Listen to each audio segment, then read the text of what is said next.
మొదటి కొరింథీ 3వ అధ్యాయము 19వ వచనాన్ని మీరు తిప్పినట్లయితే,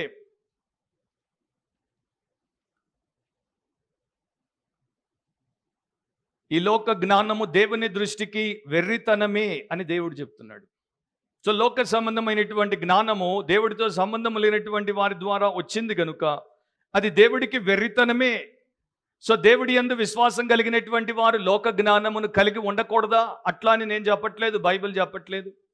మీరు ఎంత చదువుకోవాలో అంత చదువుకోండి, ఎన్ని డిగ్రీలు సంపాదించాలో అన్ని డిగ్రీలు సంపాదించండి. కానీ మీరు దైవ జ్ఞానము కింద వీటిని సరైనటువంటి రీతిలో వాడుకునేటువంటి వ్యక్తులుగా ఉంటే మీరు క్షేమాన్ని పొందుతారు. అది ఇక్కడ మనకు దేవుడు నేర్పించేటువంటి విషయం.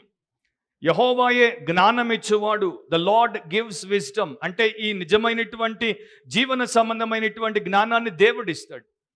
ఇంకో రకంగా చెప్పాలంటే wisdom is a gift from God. దేవుడు ఇచ్చేటువంటి ఒక వరము ఈ జ్ఞానం, నిజమైనటువంటి పరిశుద్ధమైనటువంటి జ్ఞానం.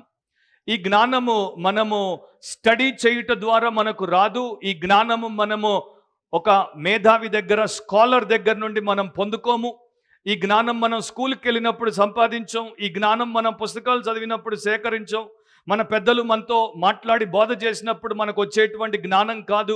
మన ఫ్రెండ్స్ మనకు తెలియజేసేటువంటి వాట్సాప్ యూనివర్సిటీ సమాచారంతో మనకు వచ్చేటువంటి జ్ఞానం కాదు. లేకపోతే ఆయా విషయాల గురించి ఇన్స్ట్రక్షన్స్ మనం చదివినప్పుడు, వెబ్సైట్లను సెర్చ్ చేసినప్పుడు, యూట్యూబ్లో లెక్చర్స్ని విన్నప్పుడు, లేక మరో రకంగా మనం సంపాదించుకునేటువంటి జ్ఞానము కాదు. ఈ జ్ఞానము లోక సంబంధమైనటువంటి యూనివర్సిటీస్లో మనకు దొరకదు. లోక సంబంధమైనటువంటి ఫిలాసఫీస్లో, లేకపోతే లోక సంబంధమైనటువంటి మతాల్లో మనకి దొరకదు.